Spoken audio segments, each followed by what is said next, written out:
We welcome further engagement with the parties to allow us to deliver aid safely to those in need wherever they are.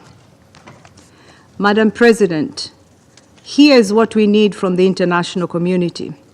1, insistence on compliance with international humanitarian law to protect civilians and civilian objects, including humanitarians, and ensure unimpeded humanitarian access to people in need. 2, funding to save as many lives as we can and sustain humanitarian operations in this complex and dangerous environment. And 3, an end to this war, and until then, sustained efforts to ensure that humanitarian needs are a central part of discussions on a pause in fighting or longer-term agreement. Thank you, Madam President. I now give the floor to those council members who wish to make statements. I give the floor to the representative of France. Merci, Madame la Présidente. Thank you, Madam President. Je remercie Madame la Secrétaire Générale, Madame Joyce pour sa présentation qui confirme que la Russie continue à conduire des opérations militaires contre l'Ukraine au mépris du droit international humanitaire. L'exposé que vous venez de nous faire, Madame la Secrétaire Générale, témoigne du désastre humanitaire causé depuis plus de 3 ans par la guerre d'agression déclenchée par la Russie en violation de la Charte des Nations Unies. Les attaques indiscriminées ont fait d'innombrables victimes parmi la population civile ukrainienne.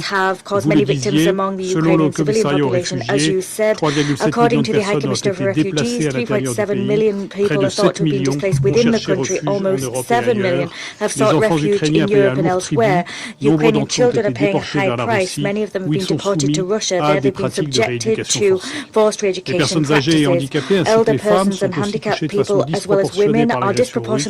La Russie a détruit les 2/3 de la capacité de production du réseau énergétique. Les souffrances du peuple ukrainien se sont accentuées ces derniers jours, vous le disiez.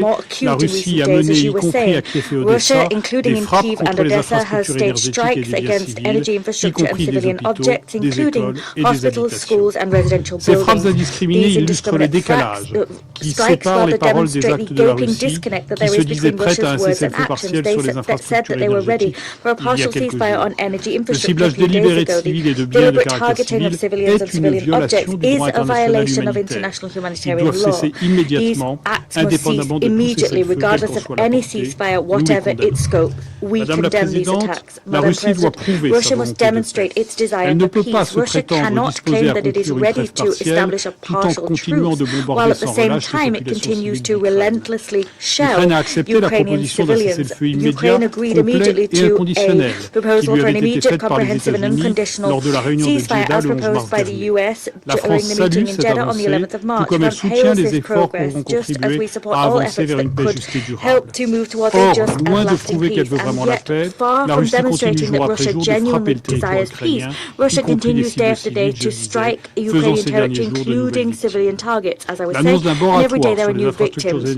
There is a moratorium on energy infrastructure and the announcement of a Black Sea truce. And that is a step in the right direction, but it's not enough in terms of establishing a lasting ceasefire and must be followed up by action. Madam President, it is to build this just and lasting peace that France, with its European Union partners, will continue to stand at Ukraine's side. Since the 24th of February 2022, we've chosen to provide political support and humanitarian aid to the Ukraine.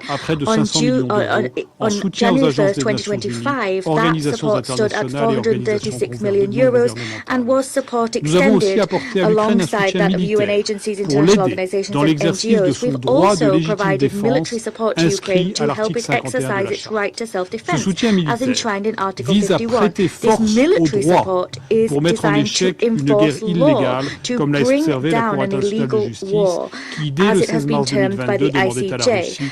de On suspendre the immédiatement 16th ces of March, opérations and ever militaires since the sur le ICJ territoire has called upon ukrainien. Russia to L'Ukraine immediately doit pouvoir se suspend its défendre military pour operations être en on mesure Ukrainian d'engager des territory. Ukraine négociations must be qui able to defend aboutissent à un itself, règlement juste to be du placed to conflit. engage in Le Conseil negotiations européen which du will 20 lead to mars a a just réaffirmé la settlement of the détermination de conflict. l'Union The European européenne à Council on the continuer 20th of d'apporter à March l'Ukraine reaffirmed et à the sa EU's population un determination soutien to global.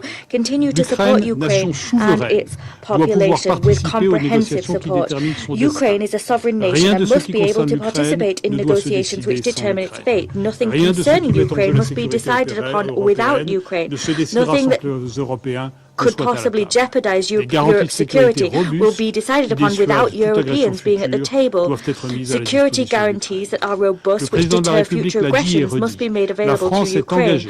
France will remain engaged to achieve a just, lasting peace rooted in the principles of the Charter. These principles include the sovereign equality of states and respect for their territorial integrity, and they were reaffirmed by the General Assembly in two resolutions adopted on the 24th of February. These essential principles must continue to guide our efforts to achieve a just and lasting peace. Until we do that, the international community must continue to provide Ukraine with the humanitarian aid it needs. I thank you.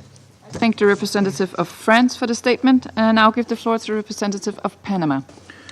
Muchas gracias, señora Presidenta. Thank you very much, Madam President. Panamá agradece a la Panama presidencia la thanks the convocatoria de presidency esta for convening this reunión para meeting to discutir la discuss situación the humanitaria humanitarian que atraviesa situation Ucrania. in Ukraine. Agradecemos también We la valiosa also información thank compartida por la señora Joyce the Misuya, Assistant Secretary General for Subsecretaria General de Humanitarian Asuntos Affairs, Ms. Joyce Humanitarios y Masuya, for Coordinadora her Adjunta de Ayuda invaluable de briefing. Emergencia. She is also, of course, the Igualmente, Deputy Emergency Relief reconocemos la Coordinator. asistencia Moreover, de los we representantes recognize the presence de of las the delegaciones de representatives of Ucrania, delegations of Lituania, Ukraine, Lithuania, así como de Poland, la Unión and Europea, from the que European nos Union. distinguen con su They participación do us esta the great mañana. honor of being with us today. Panamá observa con Panama preocupación notes with que en este concern that as contexto part de of conflicto en the conflict Ucrania, in al igual que en Ukraine, otros, like in other persisten los conflicts, ataques contra la attacks población against civil e the civilian population and critical crítica. infrastructure continue. Hace tan solo unos Only a días, few days ago, distintas ciudades de in Ucrania several fueron cities atacadas in por Ukraine, we miles saw de drones, attacks reportándose víctimas mortales, launched by entre missiles ellas and drones. niños. And El there ataque más were many reciente people killed, including ocurrió children. The most el recent 24 attack de occurred marzo on en the la ciudad de 24th of Sumy, March in the city of en Sumy. el que resultaron That heridas attack 88 injured personas, 88 incluyendo people, 17 niños, including y se 17 impactó children, infraestructura and civil. civilian infrastructure Panamá was reitera que el damaged. derecho Panama internacional reiterates that humanitario international prohíbe humanitarian law claramente los ataques clearly contra los prohibits civiles, attacks against así civilians. como contra la It also infraestructura prohibits civil, attacks against que civilian deben ser infrastructure. protegidos Civilian siempre, en infrastructure todo must momento, always be en todo protected at lugar all y en times, cualquier conflicto. anywhere and in any este conflict. sentido, With that in mind, oportuno it is resaltar el timely to informe de la Oficina del underscore Alto what was said Comisionado de in las the Naciones report of Unidas the Office of the para High los Commissioner for the Derechos United Humanos, Nations for Human Rights that was publicado el published on 21 the de marzo de 21st of March 2025, 2025. el cual That subraya report los underscores the efectos devastating devastadores de effects of this este conflict, con which dramáticas has brought with consecuencias it para millones tragic de niños. consequences for millions of Panamá children. valora la Panama labor indispensable values the del personal vital work humanitario done de las by Naciones UN Unidas humanitarian y demás personnel organizaciones and que by brindan other la asistencia organizations humanitaria providing the requerida, humanitarian y les assistance recuerda required. a todas las We partes remind su all obligación de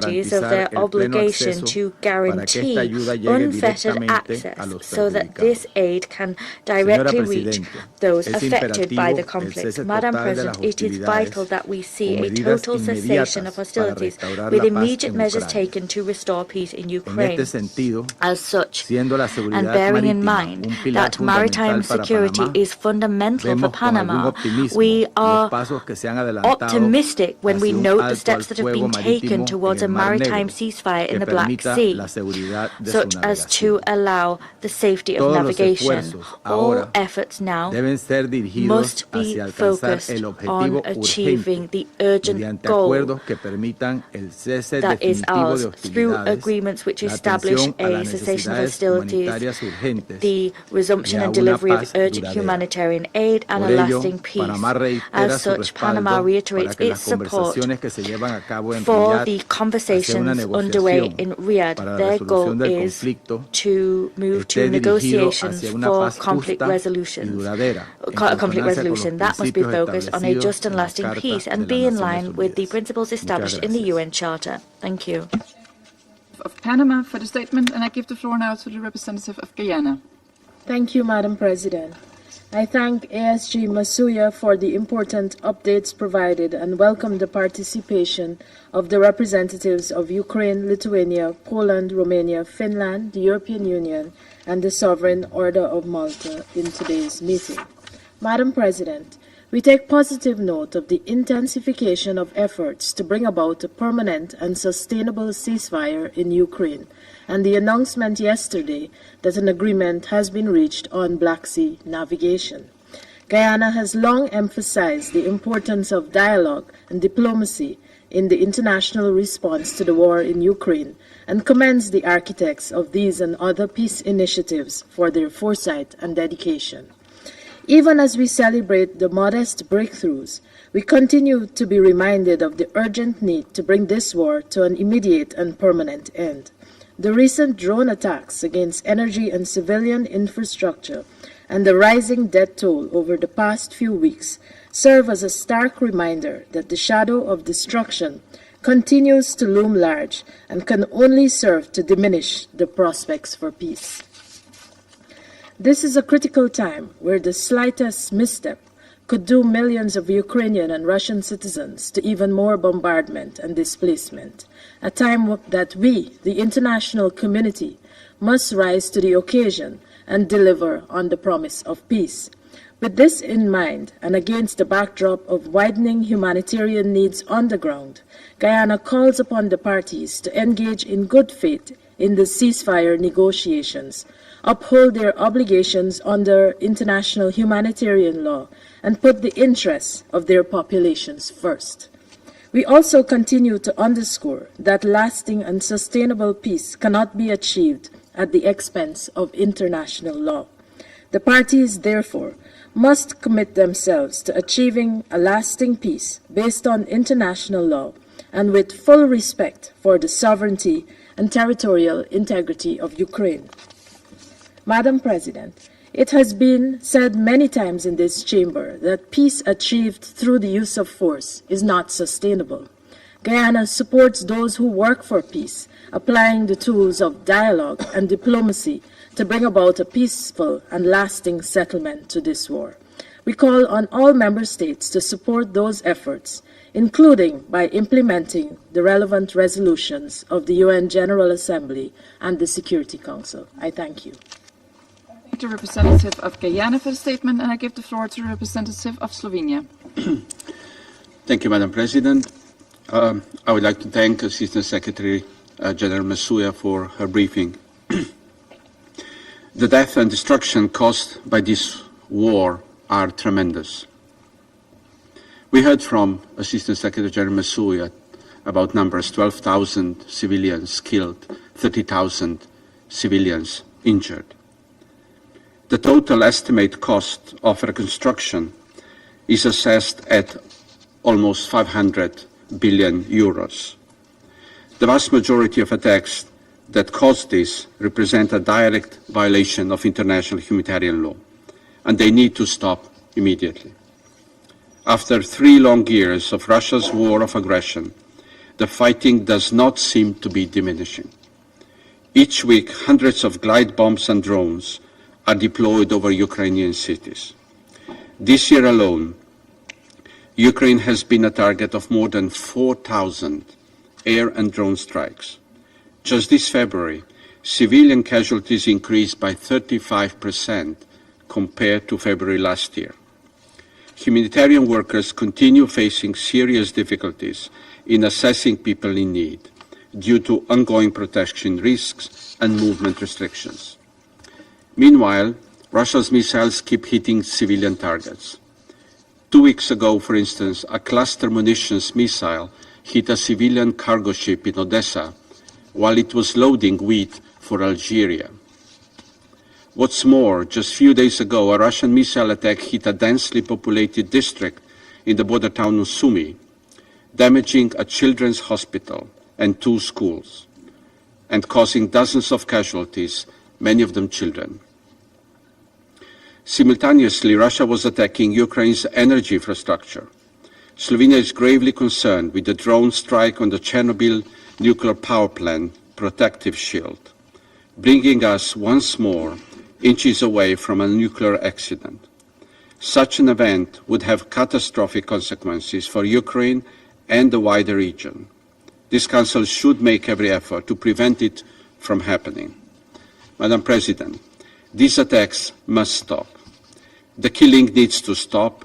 Ukraine needs peace, and the whole of Europe needs peace. We have only one ask in relation to this, that the peace be in line with the UN Charter. Slovenia welcomes efforts of the United States to launch peace negotiations between Ukraine and Russia, and the proposal for a ceasefire and moratorium on attacks in the Black Sea. We remain hopeful this is the first step towards a verifiable and lasting cessation of hostilities that will lead to enduring peace in Ukraine. We obviously still have some lengths to go, and we hope that also in this chamber we will soon hear the language of peace and diplomacy. There has never been any other option for Slovenia but to advocate for peace, a path to peace. We will continue working in this Council and elsewhere towards a comprehensive, just and lasting peace between Ukraine and Russia. Slovenia wants peace and a sense of security to return to Europe. Thank you. Representative of Slovenia for the statement. I now give the floor to the representative of Algeria. شكرا السيد الرئيس. Thank you, أود بداية Madam President. Allow me at the أتوجه outset بالشكر إلى to السيدة thank جويس مسويا Ms. Joy Msuya on her السيد الرئيس or for her valuable منذ briefing. Madam أكثر من President, 3 سنوات more than 3 لا تزال years تداعيات ago, الحرب الروسية الأوكرانية the repercussions, or for more than 3 years, the repercussions of the Ukraine-Russian war continue to affect both parties, the region, and the international community as a whole. Unfortunately, we continue to witness huge losses in innocent, unarmed civilians and an ongoing deterioration of the humanitarian situation. Civilian infrastructure has been destroyed, leaving no choice to civilians but to migrate in search of a safe place for their families or seek refuge in other countries to ask them for help and security. This conflict did not only impact the peoples of the region, ووصل صداه إلى its العديد من مناطق repercussions were العالم felt around the وخاصة world, منها الدول especially النامية in developing التي countries, أضحت تواجه which are now أزمات facing طاقوية وغذائية unprecedented غير energy مسبوقة. and food crises. رغم هذا الوضع الذي Despite لا this يزال situation, يشكل which مصدر قلق continues to بليغ cause لنا grave نسجل concern, بارتياح we note الديناميكية with الجديدة satisfaction the التي new شهدناها في dynamics الأيام in القليلة recent الماضية days, الرامية seeking to لإطلاق launch حوار a سياسي political يهدف dialogue لإنهاء to الحرب end the war. حيث أن قناعتنا كانت We وتبقى راسخة continue to أن firmly استمرار believe التصعيد that لم يكن continuing to يوما escalate مجديا is futile ولن يجلب السلام and does not لأي bring peace من to الأطراف any party. كما أن منطق الاستقطاب لن Polarization يؤدي will إلا only إلى fuel تفاقم tension التوترات وإبعادنا عن and أي steer us أفق away لتحقيق from سلام sustainable مستدام peace in في the المنطقة region. وعليه نود أن نؤكد For this اليوم على reason, we النقاط would like to التالية. stress the following points. أولاً إن استمرار تسجيل الخسائر في The الأرواح ongoing البشرية losses in البريئة innocent يستدعي civilians منا التشديد مجددا على requires الضرورة us الملحة to لوقف reaffirm the إطلاق النار urgent need for a وعليه ceasefire. ندعو For this الأطراف reason, we إلى call وضع upon the حماية parties المدنيين to focus on the وسلامتهم protection نصب and safety of أولوياتهم civilians as a ومواصلة priority الجهود and الرامية continue to إلى make every تحقيق effort وقف to achieve دائم a لإطلاق permanent النار ceasefire في أقرب as soon وقت as possible. ممكن وفي هذا الصدد In this vein, نرحب we بالاتفاقيات welcome the الجزئية encouraging partial المشجعة agreements لوقف إطلاق النار on a ولو ceasefire, بصفة ظرفية albeit ومحدودة circumstantial and limited. ونحث الأطراف We على urge مواصلة العمل parties to في هذا continue الاتجاه working on this لوضع track حد to put a نهائي final and وشامل comprehensive للأعمال and ودائم durable لهذا and peaceful النزاع solution to the حل conflict, تبنى a solution أسسه that is على based on the مقاصد purposes ومبادئ and ميثاق principles of الأمم the UN المتحدة Charter and that ويأخذ takes بعين into الاعتبار account the الشواغل legitimate الأمنية security concerns المشروعة of للطرفين. both parties. ثالثا وأخيرا 3. We call upon the international community to intensify diplomatic efforts to support the current dialogue and contribute to a de-escalation and a convergence of views in order to end this crisis. In this vein, we renew our commitment to work bilaterally and internationally to support any effort that would put an end to the suffering of the people of the region and end the war peacefully and sustainably. Thank you, Madam President. Thank the representative of Algeria for the statement, and I give the floor now to the representative of Sierra Leone. Thank you, Madam President. I also thank Assistant Secretary General Joyce Musuya for an important briefing. The Security Council is convened today over 3 years since the beginning of the Ukraine conflict, at a moment when cautious hope has begun to emerge on the horizon. Sierra Leone has consistently maintained that continued dialogue and good faith negotiations are the only viable path to a sustainable peace in Ukraine and the Russian Federation. We continue to urge the parties to remain committed to diplomacy and refrain from any actions that could jeopardize the current momentum towards peace. In this regard, we welcome the recent commencement of peace negotiations in Riyadh, Saudi Arabia. The development marks an important step forward after many months of deadlock. Sierra Leone acknowledges the efforts of the United States for facilitating the negotiations.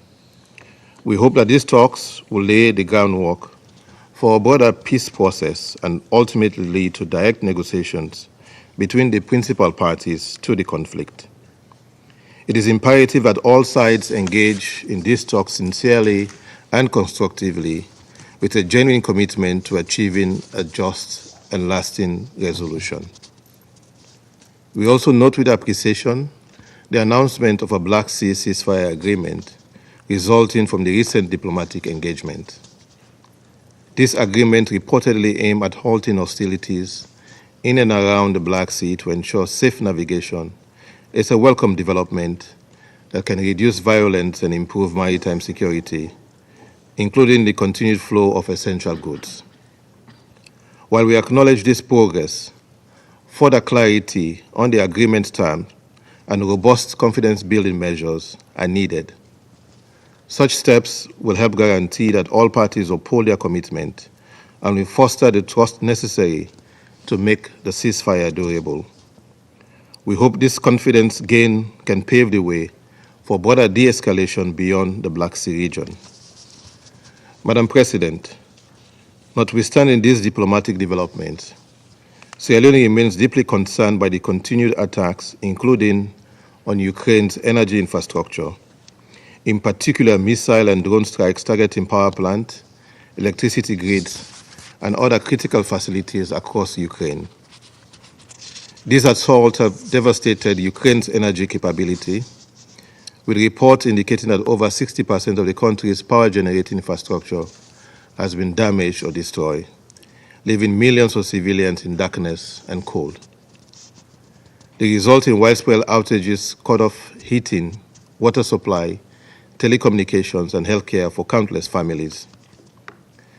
Deliberate attacks against civilians and civilian infrastructure are prohibited under international humanitarian law, and we call for a halt of these strikes and full compliance with obligations to protect civilian life. The humanitarian situation in Ukraine is growing more dire with each passing day of the conflict. The toll on the civilian population is staggering. As briefed and according to United Nations report, more than 12,000 civilians have been killed and nearly 13,000 injured since the war began in February 2022.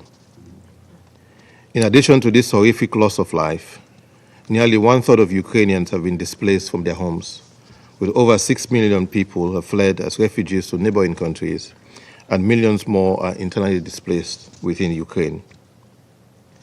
Many civilians now endure severe hardships, especially after a bitter winter that has only compounded their suffering. In communities devastated by fighting and power shortages, Families lack consistent access to electricity, heat, clean water, and medical care.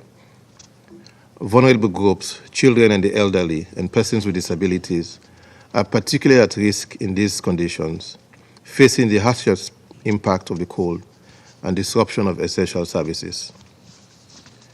The impact of the conflict on children has been particularly troubling. Trauma affecting children who are subjected to constant shelling and bombing is compounded by grief from the loss of loved ones, separation from family, friends, and family routines, and prolonged displacement and abduction from their homes. Tragically, data from OCHA indicates that at least 669 children were killed and 1,833 injured in Ukraine from 24 February 2022 through 31st December 2024, as well as 27 children killed and 137 injured in the Russian Federation over the same period. Just 3 months into 2025, casualty rate for children has significantly risen, with reports that more children have been killed and injured over the past 5 days in Ukraine than during the entire month of January. OCHA has concluded that, and I quote, "Children have been particularly affected by violations of international human rights law and international humanitarian law, including summary executions, arbitrary detention, conflict-related sexual violence, torture, and ill treatment." End of quote. The magnitude of this crisis demands a coordinated and urgent humanitarian response. Sierra Leone calls on the international community, donors, and humanitarian organizations to work closely together to alleviate the suffering of the Ukrainian people. We welcome the continued efforts of United Nations agencies and other humanitarian organizations on the ground. We emphasize the need to fully fund and implement the UN Humanitarian Response Plan for Ukraine. This plan aims to assist roughly 14 million people with food, shelter, and medical services and other essential aid, yet it still faces significant funding gaps.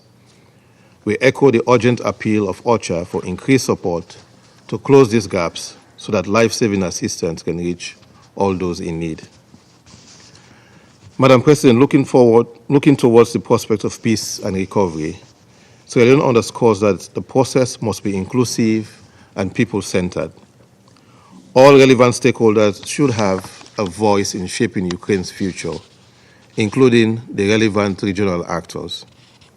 In particular, we stress the importance of meaningful participation of women and youth in all peace efforts and post-conflict recovery initiatives. In closing, Sierra Leone reaffirms its unwavering commitment to the principles enshrined in the United Nations Charter, in particular, the sovereignty, independence, and territorial integrity of Ukraine within its internationally recognized borders. The Security Council has a vital role to play in upholding these principles, in protecting civilians, and in promoting a peaceful resolution of this conflict. In supporting ceasefires and peace agreements, this Council should ensure that they are guided by the principles of the UN Charter, as well as decisions of the Security Council and the General Assembly. As we urge the parties to put the needs of their citizens first and seek practical compromises that balance the immediate and long-term national interests and priorities, Sierra Leone will continue to support efforts aimed at alleviating human suffering and achieving a just and sustainable peace in Ukraine. I thank you. I thank the representative of Sierra Leone for the statement. I give the floor now to the representative of Greece. Thank you, Madam President. At the outset, I would like to thank Assistant Secretary General Msuya for her briefing. Madam President, the war following Russia's invasion of Ukraine is now in its 4th year. Russia has not heeded repeated calls by the international community, consolidated in multiple General Assembly resolutions, to end its military operations, respect the sovereignty and territorial integrity of Ukraine, and withdraw its forces from its internationally recognized borders. As a direct consequence, the Ukrainian people continue to suffer, while this war has far-reaching repercussions affecting regional and global security. The window for a peaceful settlement has been opened in recent weeks, but more needs to be done to achieve a just, comprehensive, and lasting peace. The Human Rights Monitoring Mission to Ukraine has confirmed 690 civilian casualties in February alone, while Russian aggression has caused hundreds of casualties during March, with persistent attacks against residential areas, parks, hotels, and children's medical facilities. Massive attacks against Ukraine's energy infrastructure in several regions have also taken place by using ballistic missiles, Shahed UAVs, and other combat drones, while attacks against commercial vessels in the Black Sea exacerbate food insecurity.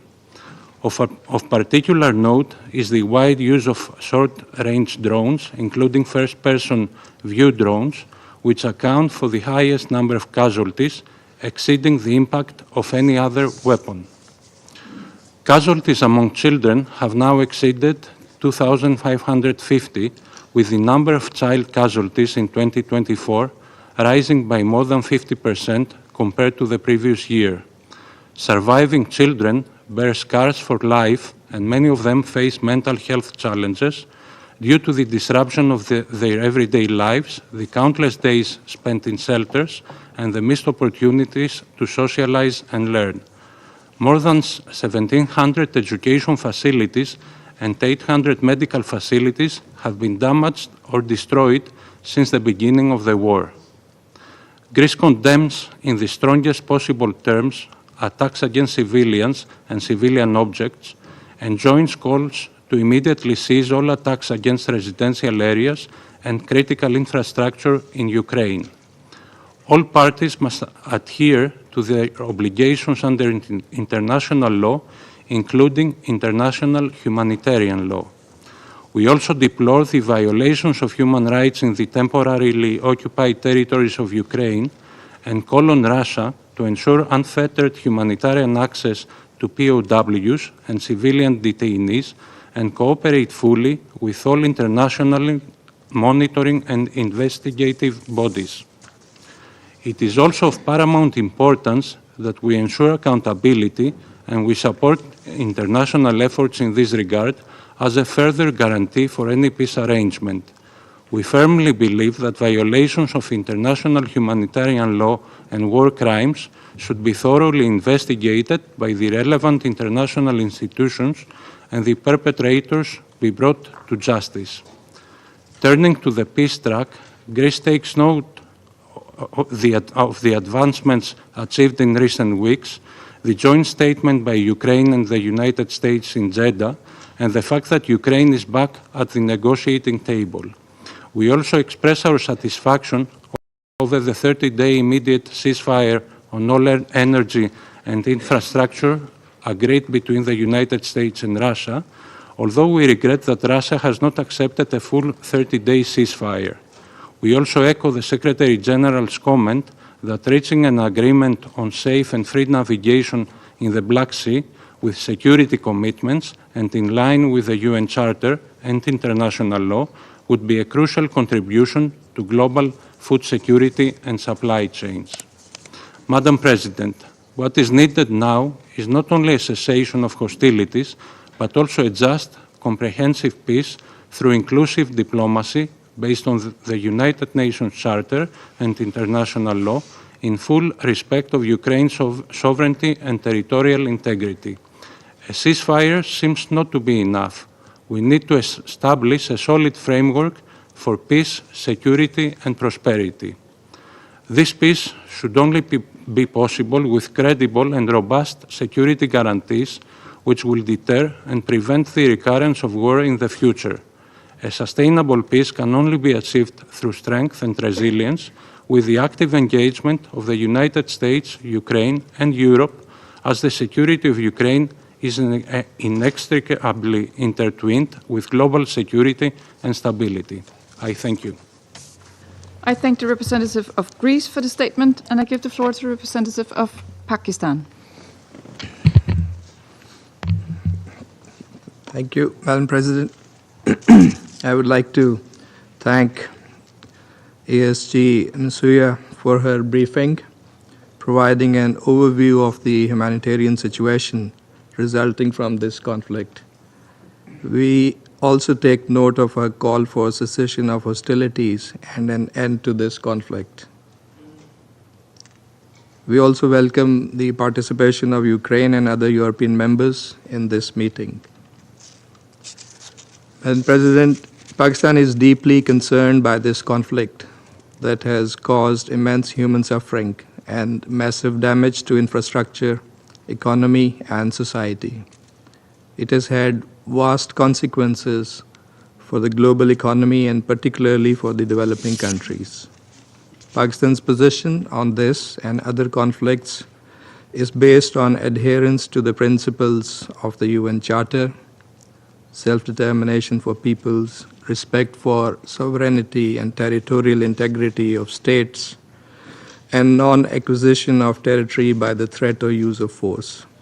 Consistent with the Charter, states must also implement international agreements and abide by their respective obligations, and also respond to the legitimate security interests of all states.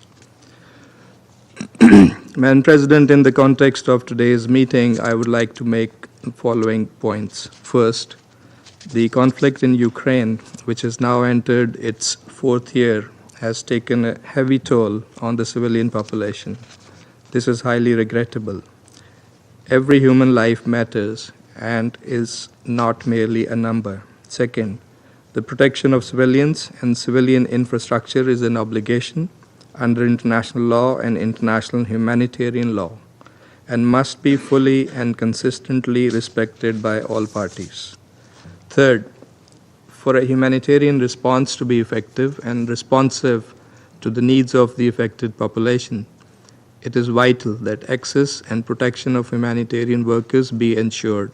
The parties are under obligation to ensure conditions that allow unimpeded access for the humanitarian workers while ensuring their protection.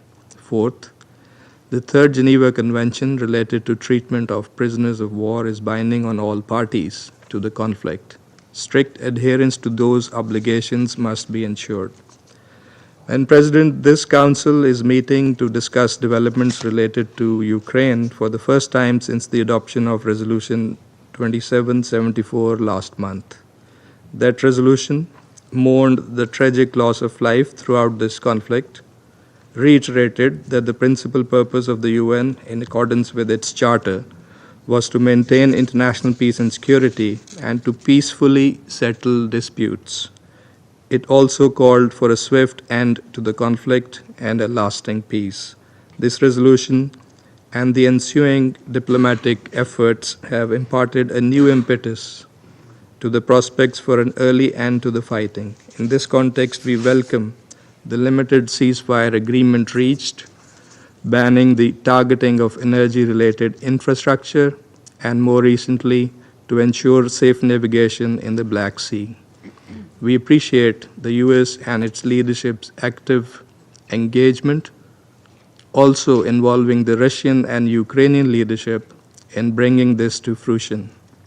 We remain optimistic that this new dynamic and the momentum generated by these initial steps would eventually lead to a comprehensive and permanent ceasefire. We hope that the parties would earnestly abide by their commitments. We also commend the role of the Kingdom of Saudi Arabia and its leadership in facilitating dialogue for promoting peace. When President Pakistan's position on the Ukraine conflict has been consistent, Pakistan enjoys friendly relations with both Russia and Ukraine. From the outset, we have advocated dialogue and diplomacy, immediate cessation of hostilities, and a peaceful resolution of this conflict. We believe that security concerns, which remain at the center of this conflict, can only be addressed through an inclusive approach, which in turn would ensure the sustainability and durability of peace in the wider region. To conclude, I would like to reiterate Pakistan's support for diplomatic initiatives for cessation of hostilities and that help bridge differences and lead the parties towards a peaceful, just and durable settlement of this tragic conflict through a constructive and inclusive process in full respect of UN Charter, international law, the relevant multilateral agreements, and which at the same time is responsive to the legitimate national security interests of all sides. I thank you. I thank the representative of Pakistan for the statement, and I give the floor now to the representative of the Republic of Korea. Thank you, Madam President. I would like to extend my gratitude to ASG Joyce Msuya for her briefing. We also welcome Ukraine and other European representatives in today's meeting. It has now been 1 month since the adoption of Security Council Resolution 2774, which reflected the international community's strong desire for a swift end to the war in Ukraine. Yet the attacks and hostilities continue. As ASG Msuya just briefed, the humanitarian situation in Ukraine has not improved at all. We are deeply concerned about the ongoing enormous suffering and the casualties of the Ukrainian civilian population. While the Republic of Korea continues to provide humanitarian assistance to Ukraine, we strongly urge an immediate end to attacks on civilians and civilian infrastructure, such as hospitals, schools, and high-rises, in accordance with international humanitarian law. This also directly undermines concurrent diplomatic efforts supported by this Council for an early resolution to the conflict. Madam President, we note with appreciation the ongoing ceasefire negotiations, including the recent round in Riyadh, to advance efforts toward an energy facilities ceasefire and safe and free navigation in the Black Sea. The Republic of Korea is of the view that this is a highly significant step. We echo the Secretary General's assessment that such progress can lead to important confidence-building measures toward the de-escalation of the war. In addition, the exchange of 175 prisoners of war by each side last week is a welcome development. However, we have witnessed continued attacks on innocent civilians and civilian infrastructure even during negotiations this week. We emphasize once again that international humanitarian law should be observed under any circumstances. Madam President, this senseless war must come to an end without further delay. The Republic of Korea sincerely hopes that the ongoing diplomatic efforts will pave the way for a just, comprehensive, and lasting peace, one that fully respects the principles and spirit of the UN Charter. In addition to the war's conclusion and the restoration of peace in Ukraine, we also take deep interest in the process and conditions of ending the war, as they will have far-reaching implications, not only for the future of European security, but also for the global security landscape. Madam President, this war has inflicted serious suffering not only on the Ukrainian people and Russian soldiers and their families, but also on those of North Korea.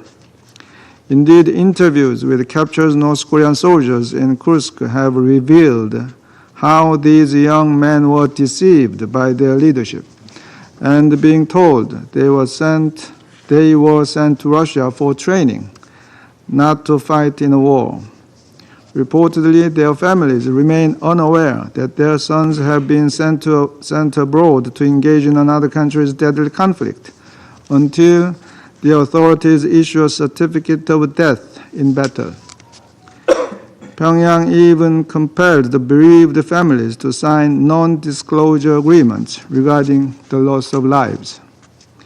As rightly stressed in the report of Special Rapporteur Elizabeth Salmon on the situation of human rights in the DPRK last month, the conditions in which North Korean soldiers perform military service can constitute serious human rights violations. Pyongyang must stop sacrificing its own people to sustain the regime in exchange for military, political, and economic support from Moscow. According to North Korea's state media, when Kim Jong-un met Russia's top security officer Shoigu in Pyongyang last Friday, he emphasized his unwavering unwavering support for Russia's so-called special military operations. The two countries also reaffirmed their intention to fully implement the Treaty on Comprehensive Strategic Partnership signed last year. This implies that this illegal military cooperation will continue in violation of Security Council resolutions. This also undoubtedly flies in the face of international efforts for an end to the war in Ukraine. We urge Russia and North Korea to immediately halt their illegal military cooperation. In conclusion, Madam President, the Republic of Korea will continue to cooperate with the international community for the restoration of peace and the post-war construction in Ukraine. I thank you, Madam President. I thank the representative of the Republic of Korea for the statement, and I now give the floor to the representative of China. Thank you, Madam President. I thank SG Masuya for her briefing.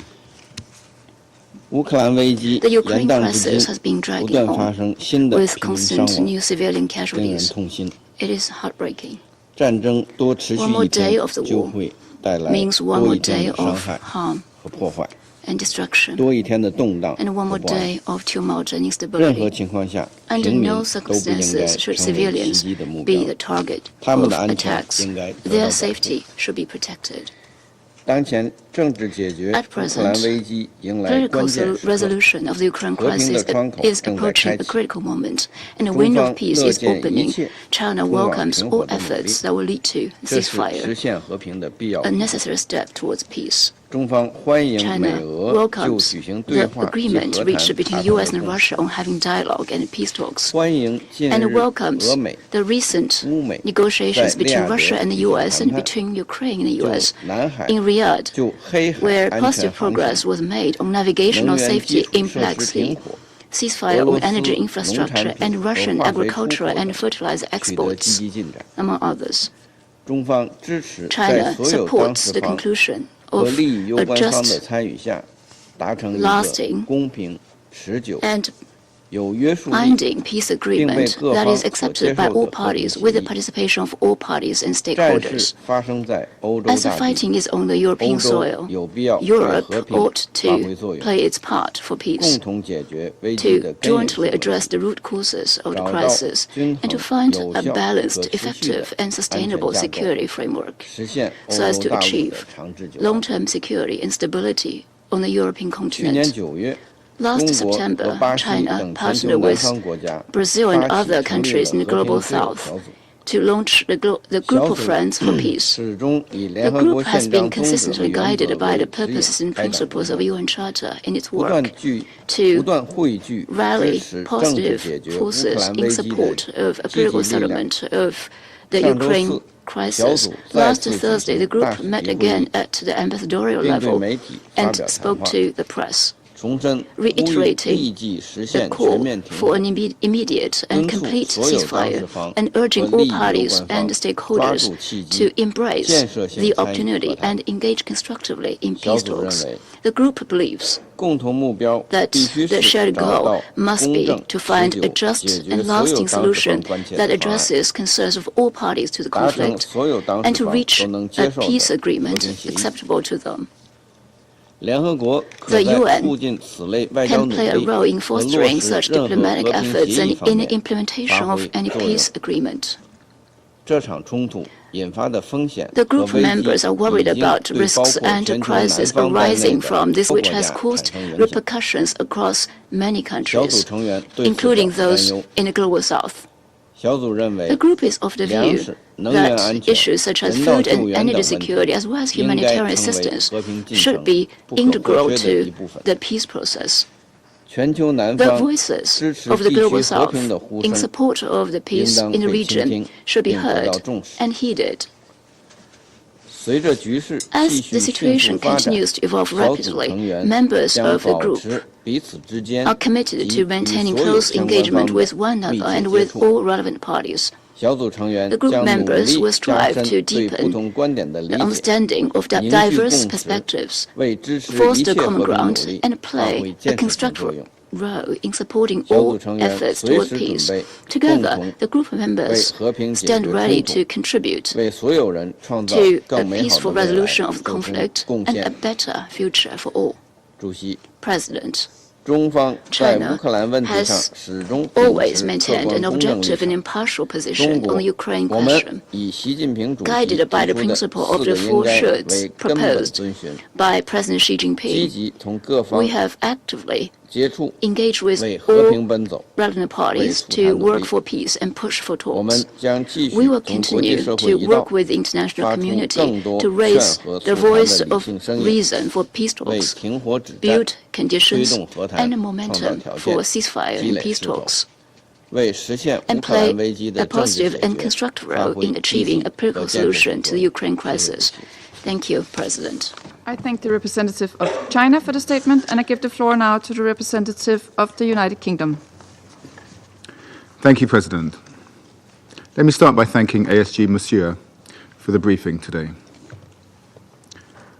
Colleagues, last month marked 3 years since President Putin launched his illegal and unprovoked full-scale invasion of Ukraine. The invasion displaced over 10 million people. Today, 12.7 million remain in need of urgent humanitarian support.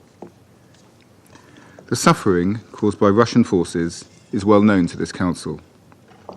War crimes, torture of civilians and prisoners of war, mass killings, the forced deportation of thousands of children, the forced cleansing and Russification of areas under their illegal control. It is a shocking record for any state, let alone a permanent member of the Security Council.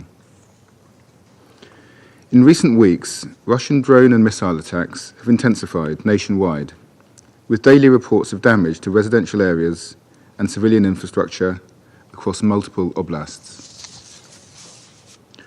According to the UN Human Rights Monitoring Mechanism of Ukraine, in one attack, which took place on 7 March, 2 ballistic missiles hit a residential area in Donetsk Oblast, killing 11 people and destroying homes. Emergency responders who arrived to treat the wounded were then targeted by further strikes. This has to stop. The UK is clear that we want to see an end to the fighting and to the killing. We must have enduring peace in Ukraine. Putin could bring about peace tomorrow by withdrawing his forces and ending his illegal invasion. President, we welcome US efforts towards a just and lasting peace. And we welcome President Zelensky's clear commitment to peace and readiness to move quickly towards a comprehensive and lasting settlement. In agreeing to a full, immediate and unconditional ceasefire, Ukraine has shown that it is the party of peace. Russia must now agree to this without further delay. Ukraine's humanitarian needs are immense, and the UK will continue to do what we can in support. To date, we have committed £477 million in humanitarian support to Ukraine, providing its people with food, water, shelter and medical care, alongside support to safeguard the rights, dignity and well-being of civilians. We repeat our call on Russia to end its brutal war, withdraw from Ukrainian territory within its internationally recognized borders. Until that day comes, the UK will continue to work with Ukraine and our international partners to achieve a just and lasting peace, which ensures Ukraine's future security and upholds the core principles of the United Nations Charter. I thank you. I thank the representative of the United Kingdom for the statement, and I give the floor now to the United States. Thank you, Madam President, and thank you, Assistant Secretary Msuya, for your briefing, which powerfully reinforces that this war must end now. Just over 1 month ago, on the 3rd anniversary of the escalation of the Russia-Ukraine war, this Council adopted Resolution 2774, imploring a swift end to the war. As we noted in that landmark resolution, the first in this Council since the war began, and as we have sadly heard again today, there has been a tragic loss of life throughout this conflict. In the weeks since the adoption of that resolution, continued fighting has injured or killed more soldiers and civilians on both sides. The war continues to have a devastating impact, particularly on children. The United Nations Human Rights Monitoring Mission in Ukraine reported last week that children living in occupied territories have suffered summary executions, arbitrary detention, and torture. The Office of the High Commissioner for Human Rights has verified 669 children were killed and 1,833 injured in Ukraine between February of 2022 and the end of 2024. Russian forces have destroyed homes, schools, and medical facilities and forcibly transferred thousands of Ukrainian children to Russia, as President Trump discussed with President Zelensky last week. The war must end. We must all continue to agree on this. The United States commends Ukraine and the Russian Federation for taking the first steps towards a ceasefire, including participating in technical level talks this week. We welcome the proposed partial ceasefires on strikes against energy infrastructure and in the Black Sea, agreed to in principle by the leaders of both sides. If fully implemented, these agreements will be an important first step on the path to peace. They will protect lives and improve livelihoods, but the first step alone is not enough. We call on both sides to abide by these agreements and expand on them to reach a comprehensive ceasefire.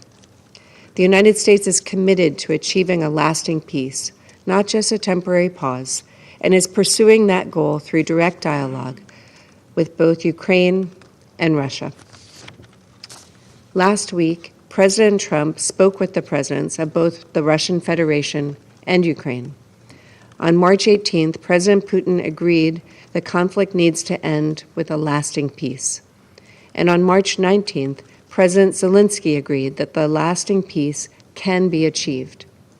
For the first time since February 2022, perhaps the first time since February 2014, we are seeing the common ground between Russia and Ukraine expanding rather than shrinking.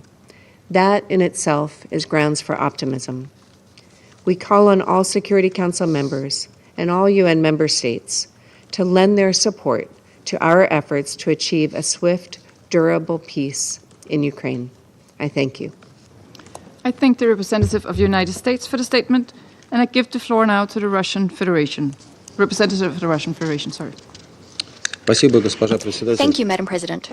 Before I begin my intervention, I'd like to express our principled opposition with the way the presidency has proceeded inviting delegations under Rule 37. In violation of established practice, the Danish presidency has single-handedly taken a decision to give an opportunity to speak to 4 EU and NATO member states, as well as to the representative of the EU itself. We've stated on numerous occasions that inviting so many participants, especially those who practice block discipline, add no value to our discussions. Your actions, despite the working methods you yourself distributed to us, will result in a protracted discussion, turning the discussion into a debate, which we Council members did not agree to. We see this not only a dirty trick on the part of the presidency, but also an attempt to exert pressure on Council members. There can be no other rationale for turning a Security Council meeting into a NATO meeting is possible. It's a shame that Copenhagen, as its presidency draws to a close, is showing open contempt for the practices and procedures of the Security Council, placing NATO interests and its national position above its Security Council presidency duties. The Security Council presidency is supposed to ensure impartial discussions and to ensure the rules of procedure are adhered to. Madam President, we all saw how the European sponsors of the Kiev regime dithered on whether to request yet another meeting on Ukraine this month. On the one hand, they did want to engage in this box-ticking exercise in the month of March. On the other hand, they didn't want to show their hand, not to create the impression that the EU and the UK are trying to thwart US and Russian efforts to settle the Ukrainian crisis. As a result, practically at the last moment, when the month of March was almost over, London and Brussels finally did decide to take this step, using as a pretext the letters regularly sent by the Ukrainian mission to the Security Council, with baseless assertions about Russian strikes, supposedly strikes on civilian objects in Ukraine. As we've stated on numerous occasions, Russian airspace forces only strike those objects which are linked to the military capabilities of the Kiev regime. That's why civilians in Ukraine generally either become casualties due to pieces of downed rockets and drones because the Ukrainian air defenses, in violation of IHL norms, set up these defenses in residential areas of Ukrainian cities, or because anti-aircraft missiles fall on them. The Ukrainians then try to portray these as consequences of Russian strikes, and it's not very convincing. After all, Ukrainians themselves, despite a strict ban imposed by the Zelensky regime's punitive authorities, the Ukrainians themselves are reporting and posting information about impacts online, thereby refuting the propagandistic concoctions of their own authorities. It is thanks to such posts that the attempt to portray the blowing up of a school in Sumy on the 24th of March as a deliberate strike by the Russian airspace forces on civilian infrastructure, that this attempt was thwarted. The pictures widely shared on social media show how, following the outbreak of a fire at the center of a residential area, it looks like the result of a falling down drone, that suddenly there's a large-scale detonation of stored ammunition in a neighboring building. The involvement of the Kiev regime in this incident, with the regime storing ammunition in residential areas, was so blatantly obvious that its social media post about a supposed Russian strike had to be corrected even by the head of the Office of the President of Ukraine, Mr. Andrei Yermak. As for the Ukrainian mission to the United Nations, which cited this episode in its 24th March letter, calling it a Russian missile strike, didn't manage to fix it in time. It thus threw its European sponsors under the bus, as they, the Europeans, today also referred to this incident. Here is a telling example of an attempt to manipulate the Security Council to provide members with false information. And there are dozens, if not hundreds, of such examples. And yet, Ukraine's European champions are not noticing point-blank the crimes of the Kiev regime committed against civilians in Russia. Recently, we were briefed by the European Commissioner, Ms. Kallas, and she shamelessly asserted that there are no such casualties. We'll leave that on her conscience, although it would appear that she doesn't have one. What I'd like to do is cite some statistics covering just the latest few weeks. In just 1 week, between the 17th and the 23rd of March, over 150 civilians suffered in the Donetsk People's Republics, in the Belgorod, Kursk, Kherson, and the Lugansk National Republic as well. 16 people died, 134 were injured, including 4 minors. Just 2 days ago, on the 24th of March, in the Lugansk People's Republic of the Russian Federation, due to the deliberate shelling of a civilian vehicle by the Ukrainian armed forces, 3 Russian media workers perished. A war correspondent working for Izvestia, Mr. Alexander Fedorchuk, TV channel Zvezda operator, Mr. Andrei Panov, and a film crew driver, Mr. Alexander Sekeli. 2 correspondents were badly injured as well. Today we learned that in an area where Ukrainian sabotage groups are operating in the Belgorod area, Channel 1 correspondent Ms. Anna Prokofieva died, and the operator Dmitry Volkov was seriously injured. Where are the condemnations of these crimes on the part of Western societies, on the part of the UN? Or do you think that the killings of journalists, if they're Russian, do you think that doesn't merit a response? Although we've gotten used to the fact that the deaths of Russian people in Europe, which is beholden to caveman-style Russophobia, will not be condemned. It's not seen as a crime. We all remember that since 2014, when there was an anti-constitutional coup d'etat in Kiev and neo-Nazis and nationalists came to power, since then Europe and the West have looked on silently as Russians were burnt alive in Odessa in the Trade Union House, and throughout the 8 years when the Kiev regime waged war against Russian-speaking civilians in the Donbass. So your unprincipled and selective deafness, ladies and gentlemen, comes as no surprise. That's why we took the situation in hand and over 3 years ago began the special military operation to end the war being waged on fellow Russians by the Kiev regime. Madam President, today, after the new Republican administration entered the White House, led by President Donald Trump, we do have hope of the Ukrainian crisis being at last resolved, seeing lasting and long-term peace reign in Ukraine. All that was necessary was a sensible assessment of the situation and political will. The embodiment of this change, of course, was the adoption by the Security Council on 24th of February of Resolution 2774, with much gnashing of teeth on the part of our European colleagues. Of course, this is just the beginning. For now, the US and Russia are just looking for the understandings which the entire world is interested in. Our leaders, ministers, and expert teams have resumed talks and have already achieved noteworthy results. Yesterday, following technical level talks in Al Riyadh, Russia and the US agreed to begin implementing the Black Sea Initiative. The initiative speaks to safety of navigation in the Black Sea, non-use of force, and avoiding the use of commercial vessels for military purposes. As we all recall, it is precisely owing to such actions committed by the Kiev regime that the previous similar attempt fell through. To avoid new incidents of this kind, we do intend to have proper controls imposed, i.e. the inspection of such vessels.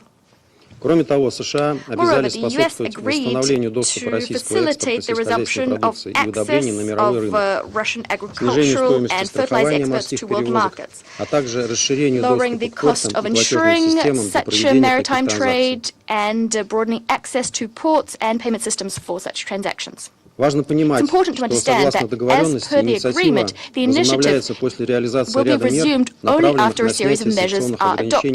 These are aimed at lifting sanctions on the Russian State Agricultural Bank, Rossельхозbank, and other Russian financial organizations involved in international food and fertilizer trading, including connecting these banks to the SWIFT system. The lifting of a number of other restrictions on Russia is also envisaged. Moreover, Russia and the US agreed to craft measures to implement the agreements entered into by the presidents of both countries on bans on strikes on energy facilities in Russia and Ukraine for 30 days, starting on the 18th of March of this year, with the possibility of extension and also the possibility of withdrawal from the deal in the event of non-compliance therewith by one of the parties. As you know, Russia has been upholding this understanding for over a week now. The same cannot be said about the Zelensky regime. In word, they did seem to agree to the deal. And yet, barely 3 hours after they announced this, the Kiev regime launched 3 drones at energy infrastructure in Staritsa-Kavkazskaya on the Kuban River. There was crude being pumped into the Caspian Pipeline Consortium system. In the early hours of the 21st of March, there was an explosion at the Suja gas metering station in the Kursk region, through which gas was being pumped to Europe. And this was actually under Ukrainian Armed Forces control at the time.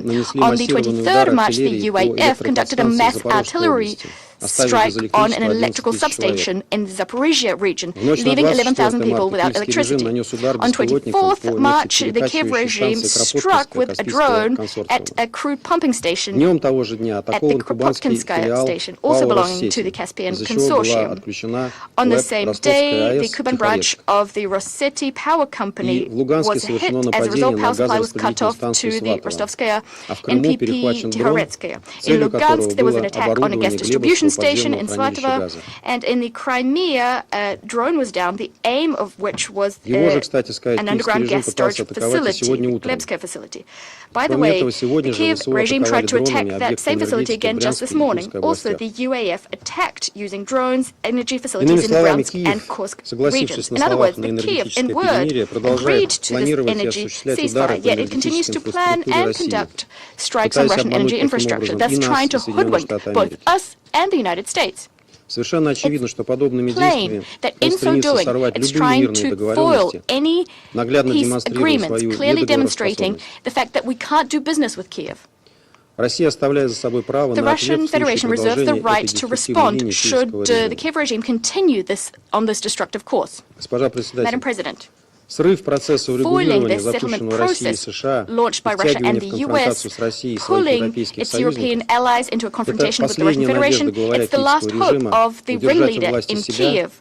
He, together with his completely and utterly corrupt posse, are trying to cling on to power. As you know, in March, Zelensky's Kursk venture ignominiously ended. To date, 90% of the territory of the Kursk region has been liberated. In August last year, Ukrainian Nazis invaded it.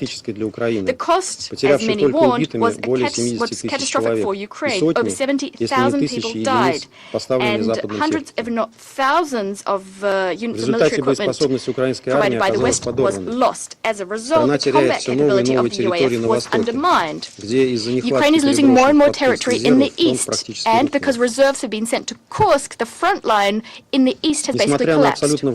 Despite the utterly barbaric and anti-constitutional methods used by Ukraine, the forced mobilization has stalled. Ukrainian men snatched in the streets and forcibly sent to the front have refused to fight and surrender as soon as they can.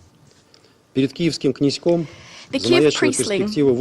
princeling has now seen the prospect of elections and payback for all of the crimes he's committed against his country and his people. Also, he's going to have to answer to the West for the billions he stole, billions that were allocated to help the Ukraine. And this is Zelensky's worst nightmare. To avoid it, he will do anything. He isn't afraid of more Ukrainian casualties, nor is he afraid of provoking a conflict between nuclear powers. That is why he's desperately maneuvering, lying, deceiving, contradicting himself, clutching at straws to extend the agony of his regime, having turned Ukraine into a concentration camp and into a private military company fighting for illusory Western geopolitical interests. But his efforts will come to nothing. A long-term solution will be found to the Ukrainian crisis. Today, thanks to the efforts of the presidents of Russia and the US, there's a real chance of the solution to the crisis being diplomatic. For dozens of thousands, if not hundreds of thousands, of ordinary Ukrainian lives to be saved. There is, of course, also a military scenario, and we are prepared to implement that if need be. Yet we prefer peace and diplomacy, as we've consistently stated in every single statement we've delivered in this chamber. What do you prefer? To continue pumping private military company Ukraine full of weapons, trying to thwart a settlement of the conflict, or will you join the ranks of Russia and the US and find a long-term solution that would address the root causes of the Ukrainian crisis and strengthen security in Europe and the world over? The choice is yours. Remember this when the warmongering forces on a rampage in some European countries are going to try and thwart efforts being undertaken by Moscow and Washington when they suggest to the past Ukrainian president to engage in more ventures which have the potential to turn out deadly for the state of Ukraine. I thank you. I thank the representative of the Russian Federation for the statement. And before I give the floor to the next speaker, allow me just to respond to the concerns raised by the Russian Federation about the list of speakers. During the past months, different council presidencies have had the practice of inviting between 4 and 8 Rule 39 and 37 speakers to the briefings on Ukraine. For instance, we had 8 in February, we had 4 in January, and we had 6 in December. So we believe that 7 speakers under Rule 37 and 39, which we invited today, is well within the normal practice of the Council. All of those speakers have on previous occasions requested and have been granted to speak before the Council on this topic. Moreover, it's very much in line with our working methods as listed in this paper about an inclusive Security Council, and we have not received any comments to the list of speakers before today's meeting. I now give the floor to the representative of Somalia. Oh, sorry. Yeah, the Russian representative of the Russian Federation has asked for a comment. As you responded to what I said, I will take the opportunity to respond to you. Madam President, referring to bad examples is a terrible practice. It only serves to further undermine your efforts in the seat of the presidency. What's more is, one of the events you referred to, the February event, the event in February, was a ministerial meeting. You know that full well. After all, we're all adults here in the room. Let's not look for childlike justifications for our mistakes. Let's simply recognize the mistakes we make. I thank the representative of the Russian Federation for the statement. The presidency does not have anything to add to this discussion. As mentioned already, the practice of this meeting is well within the already established practice of the Council. I'll now give the floor to the representative of Somalia. Thank you, Madam President. Let me begin by thanking ASG Msuya for her comprehensive and sobering briefings to the Council today. I also want to welcome Ukraine, Lithuania, Poland, head of the delegation of the European Union, to participate in our discussions today. Madam President, recent breakthrough in Riyadh, Kingdom of Saudi Arabia, with the United States has successfully facilitated agreement between the parties and built upon the resolution 2774, creating a tangible momentum toward de-escalation. The agreement to ensure safe navigation in the Black Sea, particularly for commercial vessels, represents a practical step toward reducing tensions and protecting vital economic infrastructure. However, we must acknowledge the continuing humanitarian challenges. As ASG Msuya briefings make clear, the humanitarian situation remains dire, particularly in the frontline areas where civilian infrastructures and essential services have been severely impacted.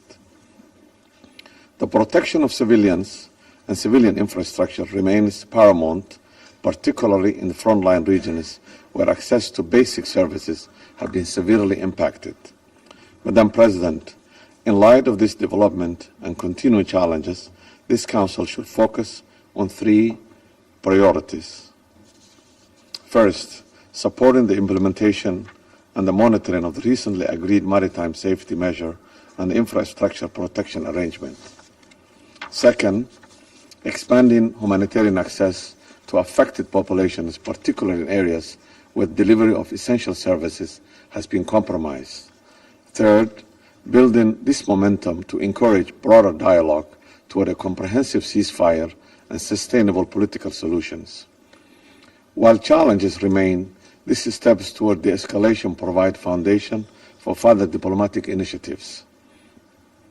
As we move forward, this Council must remain actively engaged in supporting this positive development while addressing an ongoing humanitarian needs. Madam President, to conclude, there is no military solution to the conflict in Ukraine.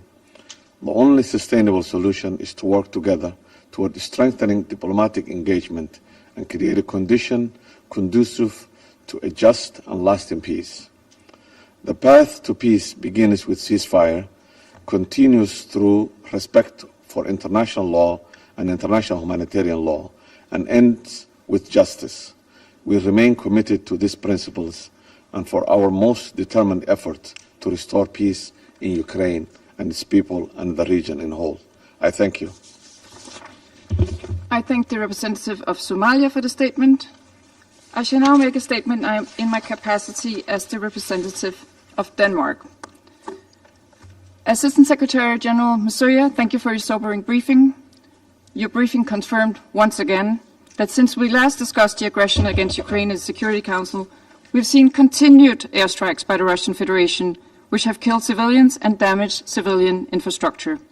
In the last month, we've seen multiple attacks on hospitals, apartment blocks, administrative buildings, supermarkets, and commercial vessels. Attacks continue unabated. As ASG Msuya has mentioned, A particularly deadly attack was launched on March 7 against a city center in Donetsk Oblast. The attack resulted in 11 civilian deaths and over 50 injured, including 7 children. A double tap strike then deliberately targeted the rescue service attempting to free survivors trapped under the rubble. It was the same on March 12. A hotel targeted in central Ukraine with 16 civilian casualties and a double tap against survivors and those desperately trying to help them. These are cowardly and despicable actions. Tragically, these attacks against Ukrainian civilians continue without pause. On March 21st, a child and both her parents were killed in Zaporizhzhia, with 14 other civilians injured. On March 23rd, a 5-year-old girl and her father were killed in Kyiv, with 10 more civilians injured. And on March 24th, missiles struck apartment blocks and schools in Sumy, injuring at least 88, including 17 children. And just this month, over a 7-day period, Russia launched 2,700 missiles, drones and glide bombs at Ukraine. Needless to say, the humanitarian suffering caused by such a ceaseless aerial blitz is truly horrific. Colleagues, Russia's illegal war of aggression is not just a European concern. On March 11, a Russian ballistic missile, armed with cluster munitions, targeted a Barbados-flagged civilian vessel in Odessa, loading wheat bound for Algeria. The attack killed 4 Syrian sailors and wounded 2 other civilians. Another display of the complete disregard for civilian lives. This contributes to humanitarian suffering across the globe, as the most vulnerable, especially in several African countries, face much higher food and energy prices and scarcity in supplies. In recent days, we've received the latest report by the UN's Independent International Commission of Inquiry on Ukraine. It is a grim catalogue of crimes against humanity perpetrated by Russian forces against civilians and war crimes against prisoners of war, including systematic torture and even executions.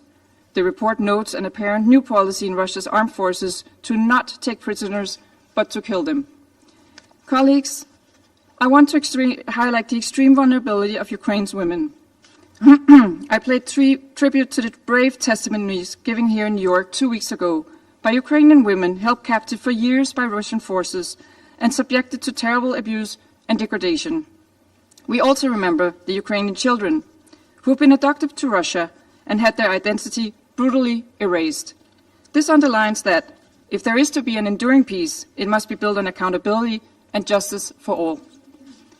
Russia's systemic violations of international humanitarian law in the temporarily occupied territories are well documented, including by the United Nations. We have frequently heard in this chamber how Russia has cut off around 1.5 million Ukrainians from humanitarian aid. We call on Russia to respect its international obligations and facilitate full, safe, rapid, and unimpeded humanitarian access to the territories it has temporarily occupied. We call on the international community to heed the call we heard this morning from ASG Masuya for more support. Denmark has, since the beginning of this brutal war, allocated $1 billion in humanitarian and civilian aid. Colleagues, Russia could end the war today if it would only stop attacking Ukraine. Russia has raised preconditions for peace, while at the same time increasing attacks on Ukrainian civilians, resulting in further humanitarian suffering. We have noted the first steps towards a ceasefire. It remains crucial that further steps are taken towards a just and lasting peace, respecting Ukraine's internationally recognized borders and territorial integrity.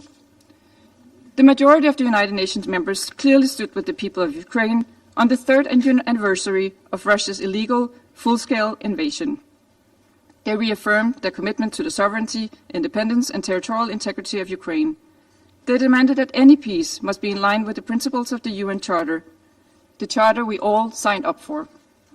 Denmark will continue to stand with the people of Ukraine as we, hopefully, move closer towards a just, comprehensive, and enduring peace. I now resume my function as President of the Council, and I give the floor to the representative of Ukraine. Thank you, Madam President. I would like to thank Denmark's presidency for convening this meeting. I'm also grateful to ASG Joy Msuya for her substantive briefing. Russian Federation continues to terrorize Ukrainian civilians by relentlessly striking critical infrastructure and residential areas across the country with missiles, MLRS, guided bombs, and attack drones, causing widespread death and destruction. Frontline and border regions, particularly Sumy, Zaporizhia, Kryvyi Rih, and Kharkiv, remain under constant Russian attack.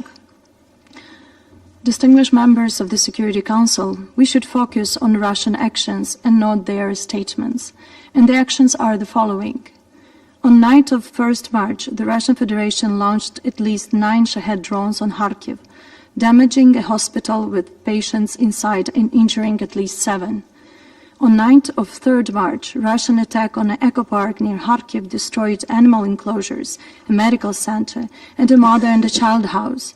The same day, airstrikes on Omelnik, Zaporizhia, destroyed a home, killing 1 and injuring another. On 4 March, a drone strike on Sumy caused a fire in a children's medical facility. On 5 March, a ballistic missile struck a hotel in Kryvyi Rih, killing at least 4 and injuring 32, including 2 children.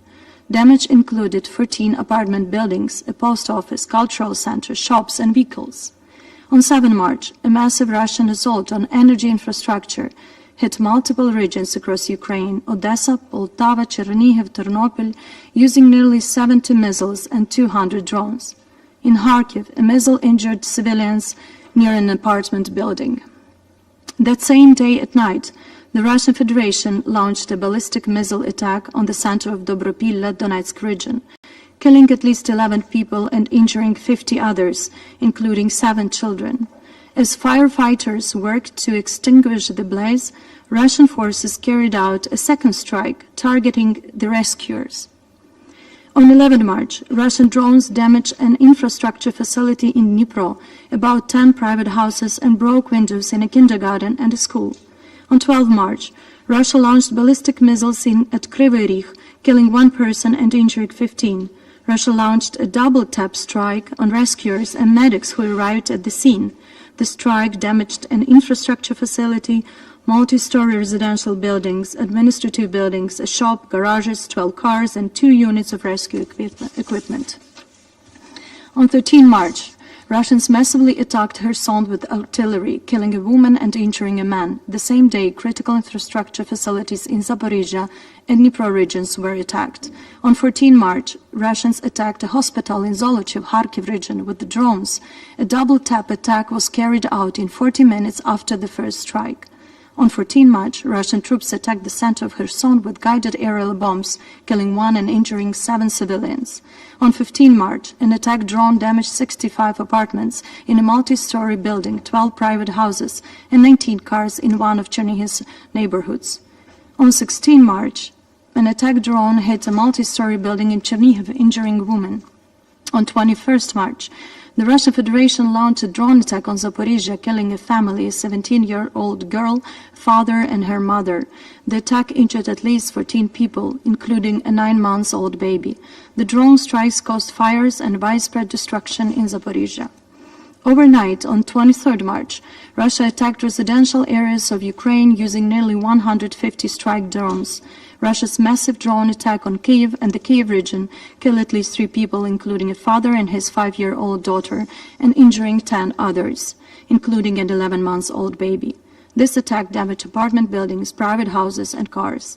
On 24 March, the Russian Federation launched a missile strike on the city center of Sumy, injuring at least 88 people, including 17 children, and damaging several high-rise residential buildings and civilian infrastructure, including a school.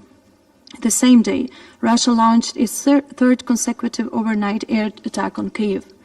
25th March, the Russian forces struck a residential area in the village of Kurtivka, Donetsk region, with a FAB-250 bomb, killing a 36-year-old mother and her 3-year-old daughter and injuring her 15-year-old daughter, who was hospitalized. The family was at a playground when the strike hit them. Last night, Russia launched 117 strike drones, mostly Shaheds, against civilians across Ukraine. Dnipro, Sumy, Cherkasy, and other regions came under Russian attack.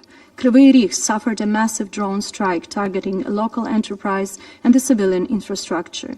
In Okhterka, Sumy region, homes, stores, and the civilian infrastructure were damaged. Communities in Donetsk, Kharkiv, Zaporizhia regions also came under fire. It was another night of Russian terror targeting Ukrainian civilians. These attacks are a daily reality. In just the first half of March alone, the Russian Federation launched hundreds of strikes against the Ukrainian people using approximately 2,800 guided aerial bombs, nearly 2,000 attack drones, and over 100 missiles of various types. Which means that on average, Russia used each day 200 guided aerial bombs, 143 attack drones, and 7 missiles every single day. Russian Federation must be held accountable for the vast destruction it has inflicted on Ukraine's civilian infrastructure. According to Ukrainian law enforcement, over 212,000 civilian sites have been damaged or destroyed, including over 171,000 residential buildings. The attacks have also affected over 1,600 schools, with at least 200 completely destroyed, and nearly 2,000 medical facilities, of which 300 have been destroyed to rubble. Madam President, from the very first day of the invasion, Russia has deliberately sought to block Ukrainian ports on the Black Sea, directly threatening global food security. It has consistently targeted southern East Ukraine's port infrastructure, commercial vessels, and grain storage facilities. All this was done to weaken Ukraine's export capacity and deliberately provoke a food crisis in regions heavily reliant on Ukrainian grain. On 1st March, Russia launched a missile strike on port infrastructure in Odessa, injuring 2 port workers and damaging 2 civilian vessels, including a Sierra Leone flagged bulk carrier loaded with over 21,000 tons of corn and soybeans, and a Panama flagged container ship. On 11 March, a ballistic missile attack on the same port killed 4 Syrian crew members and injured 2 others, a Ukrainian and Syrian. The attack damaged another ship, docks, and grain storage facilities. The vessel targeted was loading wheat for export to Algeria. Such strikes directly undermine food security in vulnerable regions across the globe. Today, over 40 countries rely on Ukrainian grain exports. These deliberate attacks risk deepening instability in areas already facing food shortages. Madam President, in its latest report, the UN Independent International Commission of Inquiry on Ukraine has further confirmed that the widespread use of torture is not incidental, but a deliberate and systematic element of Russian state policy, amounting to crimes against humanity. The report documents ongoing torture of civilians and POWs, inhuman detention conditions, and the use of sexual violence, particularly against male detainees, as a method of torture. It also presents clear evidence of numerous executions of prisoners of war and disturbing take-no-prisoners policy by the Russian military, in direct and cynical violation of the Geneva Conventions. The Commission's efforts to investigate and document Russia's war crimes are essential to ensuring justice and accountability. We therefore urge continued support of its mandate and the allocation of adequate funding to sustain its work. Ukraine also welcomes the recent OHCHR thematic report focused on the impact of Russia's aggression on the rights of Ukrainian children, the first of its kind. The report provides vital, verified evidence of systematic violence, especially in territories temporarily occupied by Russia. It confirms at least 669 children killed and 1,833 injured due to Russia's use of explosive weapons in civilian areas, and documents the destruction of schools and hospitals, the militarization of children, forced implementation of Russian curricula, suspension of the Ukrainian language, and persecution of families trying to protect their children's rights to education. Particularly alarming are the forcible transfers and deportation of Ukrainian children to Russia and Belarus, the illegal change of their citizenship, and efforts to erase their Ukrainian identity. Ukraine urges all relevant UN mandates to continue the critical monitoring and reporting work.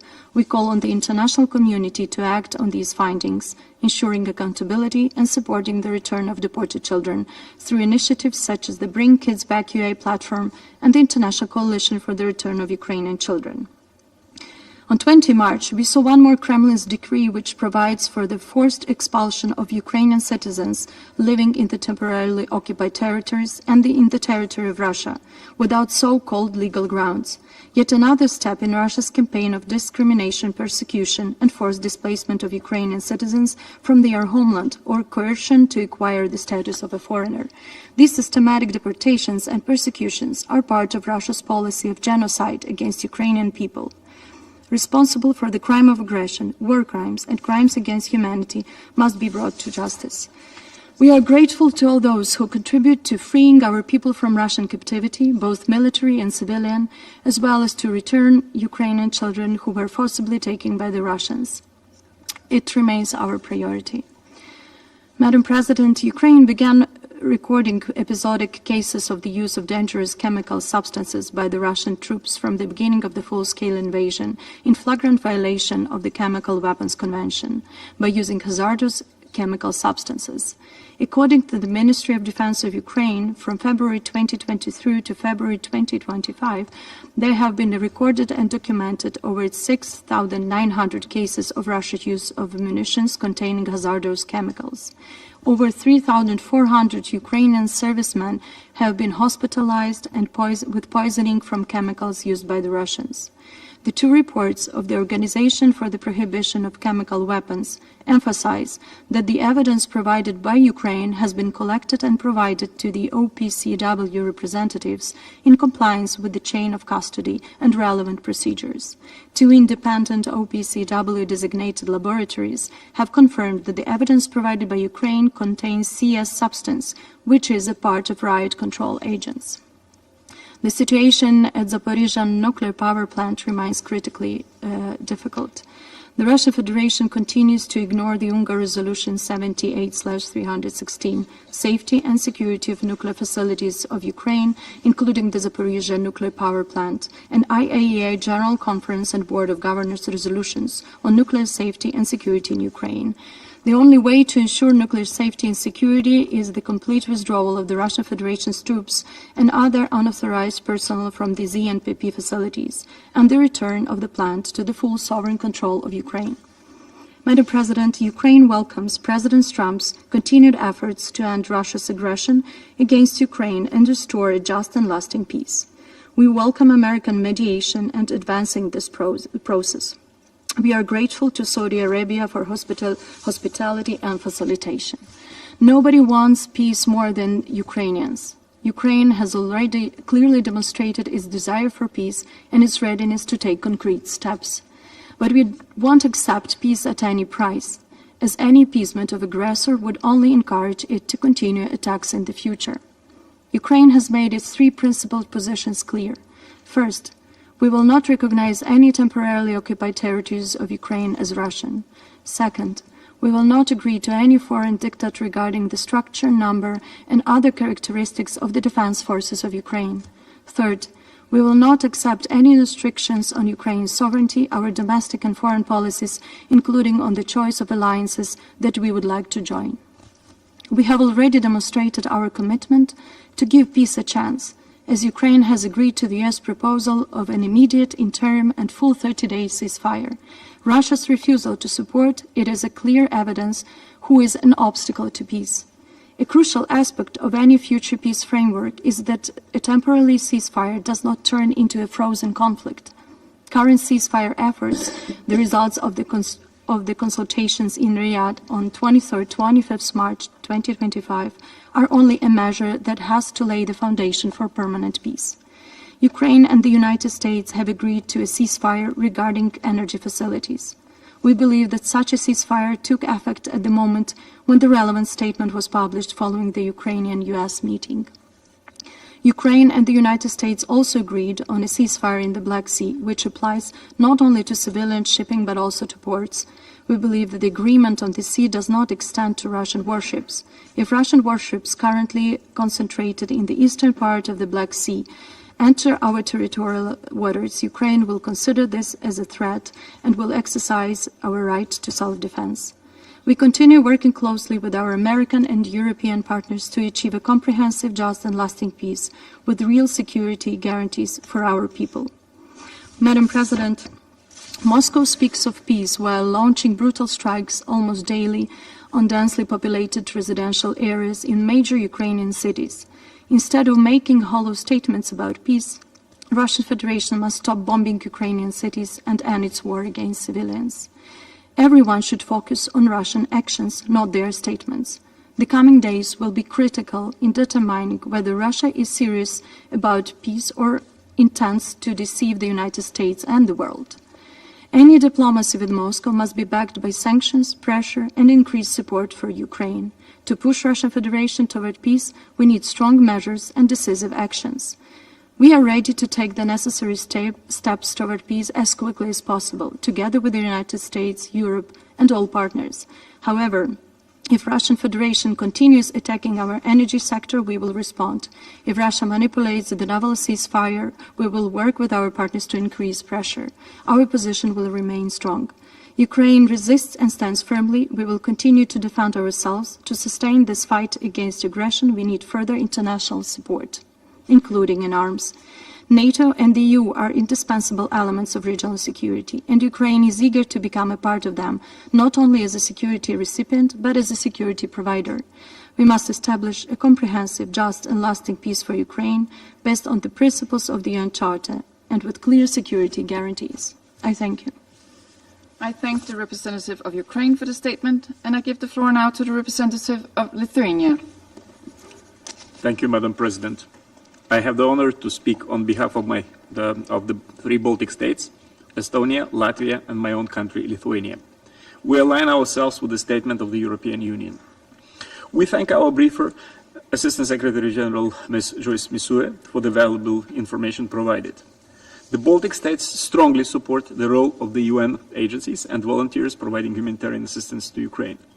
Having visited Kiev and Odessa this February, I can personally attest to the resilience, courage, and persistence of the UN team, headed by the UNDP Resident Coordinator Matthias Schmale, and the representatives of the OCHA, UNICEF, UNHCR, and other agencies working in the very stressful and dangerous environment. Let me note, we have joined the UN Regional Refugee Response and contribute to the humanitarian needs and response plan. Madam President, Russia's war of aggression continues to cause suffering for Ukrainian people. Every single day, Russia continues its criminal actions against Ukrainian civilians, despite all the UN General Assembly resolutions, including those adopted on February 24th, and despite the Security Council resolution adopted on the same day. Since Russia's invasion, Ukraine has repeatedly expressed its unwavering commitment to reach a comprehensive, just, and lasting peace in line with the UN Charter. To reach such peace, Ukraine agreed to an unconditional ceasefire 2 weeks ago. In response, Russia has not taken any credible steps towards accepting the ceasefire and only keeps on raising its demands while committing further violence against civilians in Ukraine. If Russia is serious about reaching peace, it would stop murdering innocent civilians, withdraw their armed forces from the internationally recognized territory of Ukraine, and implement the UN resolutions. The recent attacks perpetrated by Russia this month further indicate that the goals in Ukraine have remained unchanged. According to the most recent OHCR report, at least 123 civilians were killed and 567 injured in Ukraine in February 2025 alone. The vast majority of civilian casualties, 94%, and damage to educational and health facilities, 94%, occurred in territory controlled by Ukraine. Russia has also continued restricting humanitarian access and thus complicating the delivery of life-saving aid to those most affected.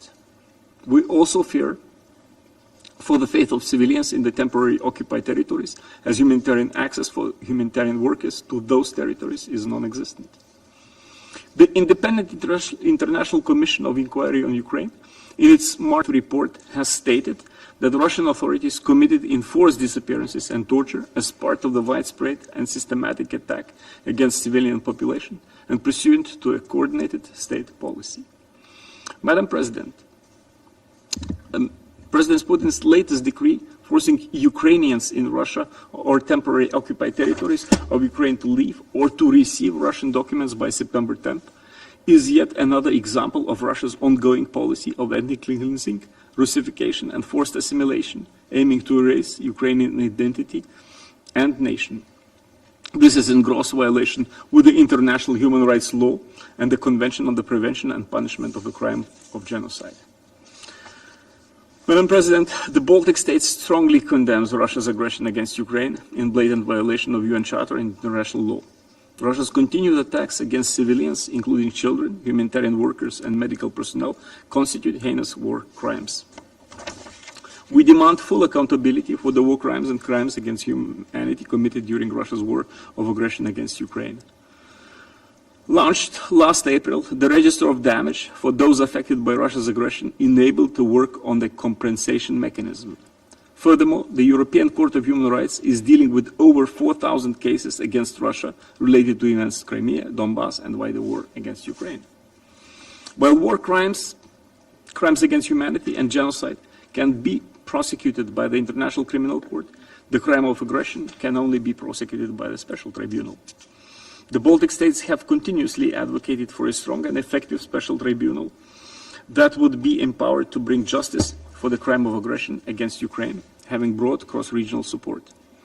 This March, the co-group, consisting of senior legal experts of Ukraine, 37 states, the EU and the Council of Europe have marked a significant step towards ensuring full accountability by finalizing the technical work on 3 draft documents necessary for the establishment of the Special Tribunal for the crime of aggression against Ukraine that will now be submitted for political consideration. Impunity leads to repeated crimes. This must stop. No one from Russia's highest political and military leadership is untouchable. Accountability also forms an integral part of the comprehensive, just and lasting peace. We stand by Ukraine and reiterate a call on Russia to respect its obligations under the international law, including the UN Charter, as well as international human rights and humanitarian law. The Baltic states support efforts aimed at reaching a comprehensive, just and lasting peace in Ukraine in line with the UN Charter and international law. I thank you, Madam President. I thank the representative of Lithuania for the statement. I now give the floor to His Excellency Mr. Stavros Lambrinidis, Head of the Delegation of the European Union to the United Nations. Madam President, thank you for convening this important meeting and for giving the European Union the opportunity to take the floor. The candidate countries Montenegro, Albania, Ukraine, the Republic of Moldova, Bosnia and Herzegovina, and Georgia, Liechtenstein, and as well as Monaco and San Marino aligned themselves with this statement. Let me kick off, as so many others have, by thanking Assistant Secretary General Msuya for highlighting once again the dramatic humanitarian consequences of Russia's illegal, unprovoked, and unjustified aggression against Ukraine. 3 main points require special stressing. First, Russia must uphold international law and cease its missile and drone attacks on Ukraine's civilians, infrastructure, and densely populated areas now. While its president states Russia can agree to a limited ceasefire, its continued military actions demonstrate the exact contrary. Every day, successive deliberate attacks and aerial bombardments cause more death and destruction. Its campaign of systematic airstrikes against Ukraine's civilians and civilian critical infrastructure violates international humanitarian law and must stop immediately. We have heard from OCHA the impact on the most vulnerable households. According to the UN Human Rights Monitoring Mission, these attacks are not accidental, but have been of a widespread and systematic nature. The Office of the High Commissioner for Human Rights has further documented over 12,000 civilians killed over the past 3 years, of which over 600 were children. And let me open a parenthesis to say that the gall of the Russian Federation in this room today to accuse others of a lack of conscience in the face of such brutality is both unseemly and unconscionable, and frankly shameful. For shame, for shame. There can be no impunity for these atrocities. Russia and its leadership must be held fully accountable for waging a war of aggression and for other most serious crimes under international law. Second point, Full, safe, rapid, and unhindered humanitarian access needs to be ensured. We commend the efforts of OCHA and its humanitarian partners in providing assistance to those in need. The UN has repeatedly highlighted the challenge of reaching civilians in areas under temporary Russian occupation. This means an estimated 1.5 million people are being cut off from humanitarian aid. While it wages a war of aggression, Russia shows no concern for the well-being of civilians in the areas it temporarily occupies. In accordance with international humanitarian law, it must facilitate full, safe, rapid, and unimpeded passage of humanitarian relief for all civilians in need. As is the case for all crises around the world, the European Union and its member states will continue to contribute generously to the United Nations humanitarian response, also in Ukraine. We call on all nations to step up their support as well. The European Union remains committed to support Ukraine's repair, recover, and reconstruction in coordination with their international partners. The Ukraine Recovery Conference in July 2025, hosted by Italy, will be important in this context. Third point, the European Union reiterates its support for a comprehensive, just, and lasting peace in Ukraine based on the UN Charter and international law. 1 month ago, the General Assembly gave an overwhelming message to call on the aggressor to immediately, completely, and unconditionally withdraw all its military forces from the entire territory of Ukraine. 1 month ago, that was the General Assembly of the United Nations speaking. We welcome all efforts towards reaching a comprehensive, just, and lasting peace in line with the UN Charter and international law. We welcome the efforts of the United States and Saudi Arabia in hosting the ongoing discussions. The proposal of a ceasefire, if accepted by Russia, can be an important step in this direction. It is now for Russia to show its willingness to achieve peace. The European Union is ready to play its full part in supporting upcoming steps, together with Ukraine and other partners. As we have stressed repeatedly, there can be no negotiations on Ukraine without Ukraine, and no negotiations that affect European security without Europe. In closing, Madam President, I reaffirm the European Union's unwavering support for Ukraine's independence, sovereignty, and territorial integrity within its internationally recognized borders. The European Union will continue to support Ukraine for as long as it takes and as intensely as needed to achieve a comprehensive, just, and lasting peace in line with the UN Charter and the principles of sovereignty and territorial integrity applicable to all nations. Thank you, Madam President. And I thank Ambassador Lambrinidis for his statement.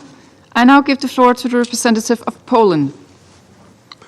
Madam President, Poland aligns itself with the statement delivered by the European Union. I would like to express our gratitude to the Danish presidency for calling this timely meeting, and our appreciation to France and Panama for requesting it, as well as to ASG Msuya for her presentation. While many look forward to restoring peace for Ukraine and stability in Europe, the events of last week's, listed moments ago by the distinguished representative of Ukraine, cast a dark shadow on those hopes. Reports indicate that Russian forces launched massive attacks against Ukraine, deploying staggering number of Shahid drones, decoys, and ballistic missiles. This demonstrates that Russia, regrettably, does not seem genuinely interested in ceasing its illegal war against Ukraine, despite growing international calls for peace. Madam President, Russia disregards fundamental international norms and principles, a fact tragically evident in its ongoing attacks on Ukraine's civilian population and deliberate targeting of energy and civilian infrastructure. These actions have resulted in frequent and widespread power and heating outages, leaving millions vulnerable. Poland continues to respond to Ukraine's critical needs on a bilateral basis, including by providing vital equipment and increasing energy exports to help alleviate the suffering caused by this relentless aggression. The recent political momentum underscores Ukraine's resolve to pursue meaningful advancement towards peace negotiations. The key ingredient to unlock a peaceful future is, regrettably, still absent, and that is Russia's genuine and constructive commitment to pursuing a negotiated settlement. It must be more than a mere pause, allowing the aggressor to rearm and strike again, as it had done before. It must instead meet a number of criteria. Cease all attacks on civilian population. Be agreed with and accepted by all stakeholders, first and foremost Ukraine, but also Europe. Guarantee Ukraine's independence and sovereignty, enabling her to freely choose her leaders, control her borders, and decide upon her future integration aspirations. Addressing root causes, Madam President, is a challenge because they lie squarely within Russian decision-making processes when repeatedly choosing war over peace and aggression over diplomacy. Perhaps it is frustrating that the neo-colonial attempts to rebuild Soviet empire by force and coercion continue to fail, as they should. In conclusion, I would like to reiterate that Ukraine is not a helpless victim of aggression. Ukraine fights back. Ukraine has allies around the world, including the European Union and Poland. Our commitment for justice and peace will not waver, and our pursuit of a just resolution will continue. I thank you. I thank the representative of Poland for the statement, and I now give the floor to the representative of Romania. Thank you very much, Madam President, and I also want to start by thanking you for allowing my delegation to take the floor, but also for keeping this important topic related to the peace and security of Ukraine on this Council agenda. Romania aligned also with the statement delivered by the European Union, and I would like to reiterate Romania's full support for Ukraine's independence, sovereignty and territorial integrity within its internationally recognized borders. We share with Ukraine the longest border of an EU member state by land, rivers and sea. We are disappointed that the dialogue efforts and the proposals in the last weeks are yet to be met by deeds. Since the night of 21st of March, Russia launched new massive air attacks, mostly against civilian targets in Ukrainian cities, including Odessa, Zaporizhia, Sumy, and the Ukrainian capital, that have created and produced numerous casualties. Just last night, the city port of Nikolaev was attacked, as well as the Krivoy Rog in the disputed part. All these casualties will be referenced in future reports of the Office of the High Commissioner for Human Rights and UN OCHA, just as the previous ones in the past more than 3 years. But this cycle of violence can and should be discontinued. Romania is of the opinion that any ceasefire needs to include in its scope and objectives respect for international humanitarian law and the protection of all civilians without discrimination. The path to peace means also bringing dignity to all victims of the war. We welcome ongoing efforts by the United States towards a ceasefire and safe navigation in the Black Sea. Madam President, as Romania always underlined, the Black Sea matters not only for our region but for the whole world. Discussions in Riyadh earlier this week acknowledge the importance, and as a riparian country, Romania welcomes the prospect of returning to safe and free navigation in the Black Sea. Ensuring security for critical trade routes and supply chains is of utmost relevance, especially as the needs of grain and food markets worldwide are increasing. My country has been involved in multiple efforts to tackle shortages of food or supply chains created by the Russian aggression on Ukraine, ever since the Black Sea Grain Initiative was still in place, and we have informed the Council all along. Romania has facilitated the export of over 70 million tons of goods, of which 55 million tons of grains, to ensure the continuity of the global supply chain.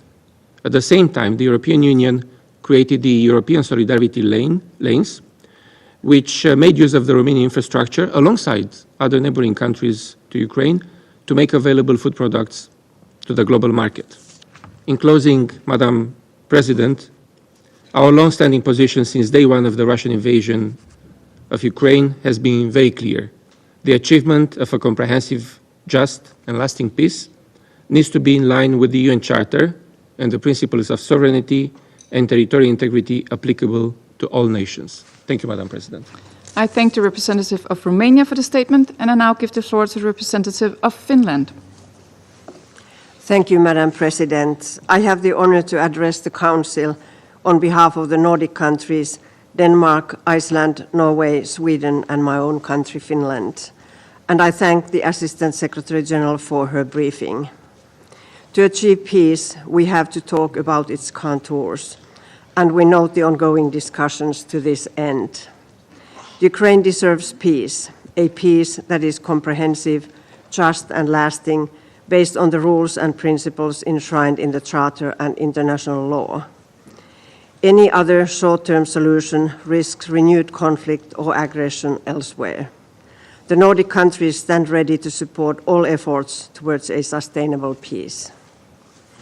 Madam President, nothing underlines the need for peace as concretely as the dire humanitarian situation in Ukraine. Close to 4 million Ukrainians are displaced internally, and almost 7 million have had to flee their home country. The unlawful deportation of thousands of children by Russia is abhorrent. Almost 13 million people continue to require urgent humanitarian assistance and protection, including children and persons with disabilities. Especially in the frontline areas, the limited humanitarian access is making it hard and dangerous for humanitarian workers to deliver life-saving assistance to people most affected. In the areas occupied by Russian Federation, more than 1 million vulnerable people remain largely without any humanitarian response. The Nordics remain substantial humanitarian donors to Ukraine and elsewhere. We encourage other donors to maintain or increase their life-saving assistance. While we talk about peace, Russia has continued its ruthless attacks against civilians and civilian objects in utter disregard of the laws of war. Just 2 days ago, on Monday, a Russian missile attack injured dozens of civilians and damaged a school and a hospital in the city of Sumy. On Sunday, Russian attacks in Kiev killed a father, his 5-year-old daughter, and an 80-year-old woman. These acts unavoidably raise the question whether Russia is genuinely willing to move towards peace, or whether it is using the discussions as a mere charade without giving up the ultimate goal to subjugate Ukraine and its people. Last night, just hours after the agreement on safe navigation had been announced, Russia directed a drone attack on the Ukrainian port city of Mykolaiv. Ukraine has expressed its readiness to immediately enact a 30-day ceasefire. Russia, on the other hand, agreed only to a limited ceasefire with several preconditions. This speaks volumes. Russia seems to continue to choose war while we speak. Across the globe, people continue suffering from soaring food and fuel prices as the war continues to disrupt supply chains and destabilize international markets. Madam President, it is up to all of us now to defend the international peace architecture built on the UN Charter wherever it is threatened. It is in the interest of all of us to ensure that might does not make right, and internationally recognized borders are not moved through the use of force. The Nordic